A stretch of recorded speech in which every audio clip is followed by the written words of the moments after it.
I'm working with the idea that our perceptions create our reality, that everything starts in our consciousness.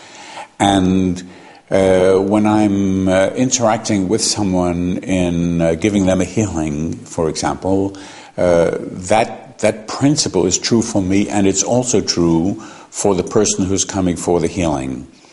I have to hold my perceptions on the possibility of the one visit healing, and thankfully, over having done thousands of healings, I've seen it happen like that, so I know it's possible. But I also have to, in some way, create the same sense of expectancy in the person who's coming for the healing, because their perceptions create their reality. And so there's an interaction between the healer and the healee, and there's a way to optimize that interaction to create the best possibility for the healing happening. There are two ways that can happen. One is the person seriously believes in this thing, or at least they leave a door open for a positive possibility. So one woman comes to me and she's on crutches, and I ask, why are you on crutches? And she says, well, 8 years ago she broke this hip, and then a few weeks ago this other hip started hurting, so that's why she's on crutches. And I ask, what do you expect to happen here today? What do you want to happen? And she said, well, maybe when I leave here the other hip will hurt a little less. I mean, that was all that she expected, which I thought we can do better than that. So I asked her to show me how she walked without the crutch, just to see a before and after.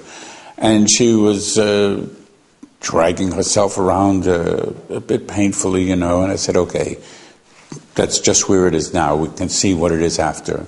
So let's go into the other room for the healing. And she reached for her crutches, and I told her, no, you have to get in there without them. That's half the healing. And she looked at me, but anyway, she managed to get into the other room. And we did the healing. And after the healing, she stood up and walked around. She left carrying her crutches. And she got home. Her parents asked, where were your crutches? Oh, I forgot them in the car. She went out, bought a bicycle, roller skates for the first time in 8 years. So that's what's possible. Sometimes it's immediate. Sometimes it's more gradual. One woman here in Denmark came with cancer of the breast. She had been told on a Wednesday that she had a breast tumor and come back next Monday and we'll take off the breast. So she saw me on that Friday, so 2 days after her diagnosis. And we did the healing. And after the healing, it was maybe a just noticeable difference. So she said, well, what do I do now? I have this appointment Monday. And I told her, well, the effects of the healing continue.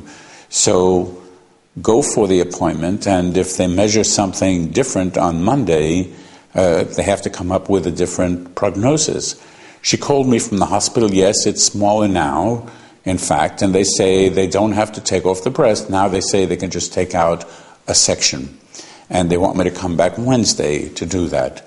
What should I do? And I said, well, go back on Wednesday, and because if it's smaller now, it's likely to be even smaller on Wednesday. Wednesday, she called, yes, it's even smaller, and now they say they don't have to take out a section, they can just make an incision and take out whatever's left. So I said, well, you have achieved what you want to do, you've saved your breast, and now just look at what will give you a sense of security. And if you want to have a little operation, if you feel that'll give you more a sense of certainty, go for it, So she did. So Friday, which was 1 week after the healing, she had an operation to remove what was left of the tumor. To close the incision afterwards took one stitch.